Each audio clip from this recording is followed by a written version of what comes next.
கன்னிராசி நேயர்களுக்கு இந்த வாரத்துக்கு உண்டான டாரட் ரீடிங் என்னன்னு பார்க்கலாம். உங்களுக்கு இந்த வாரம் வந்து நிறைய மூட் ஸ்விங் காய்க்குவீங்க. இது இப்படி சொல்லிட்டாங்களே அப்படியே சொல்லிட்டாங்களேன்ட்டு எல்லா விஷயத்தையும் மைண்டுக்குள்ளே போட்டுட்டு நீங்கள் தேவையில்லாமல் ஒரு மைண்ட் டவுன் ஆகிக்கிறது. அவங்க சொல்கிறவங்க சொல்லிட்டு போயிடுவாங்க, ஆனால் அதுக்கப்புறம் நீங்கள் யோசித்து ரொம்ப ட்ரைன் ஆகிடுவீங்க. ஸோ இதெல்லாம் அவாய்ட் பண்ணிக்கிறதுக்கு கொஞ்சம் நல்லா தண்ணி குடிங்க, நல்லா ஹைட்ரேட்டடாக வந்து உங்களை வச்சுக்கோங்க.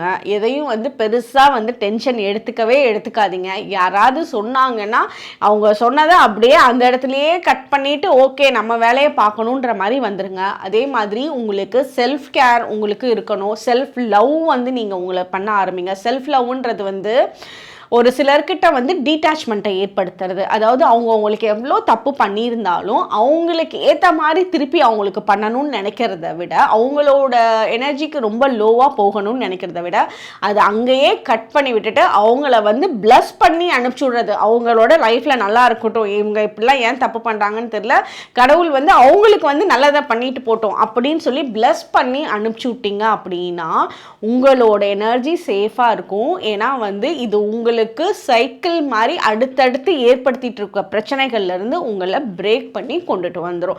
ஸோ உங்களை நீங்கள் செல்ஃப் லவ் பண்ண ஸ்டார்ட் பண்ணுங்கள். டேக் கேர் பண்ணிக்கோங்க, அவ்வளோதான். அடுத்தவங்க கூட எந்த ஒரு பெரிய ஸ்ட்ராங்கான அட்டாச்மெண்ட் வந்து ஏற்படுத்த வேண்டாம். சிலர் உங்களுக்கு ரொம்ப தப்பு பண்ணுறாங்கன்னா இந்த டிவைன் கனெக்ஷனில் என்ன ஆகும்னா தானாக விலகி போயிடுவாங்க. நீங்கள் விளக்கணும்னு அவசியமே இல்லை, அவங்களா நகர்ந்து போயிடுவாங்க. அந்த தொந்தரவுகள் இல்லாமல் இருக்கும். உங்களுக்கு உண்டான ஏஞ்சல் நம்பர் 666. கமெண்ட் செக்ஷனில் 666 ஏஞ்சல் நம்பர் டைப் பண்ணுங்கள். தேங்க்யூ.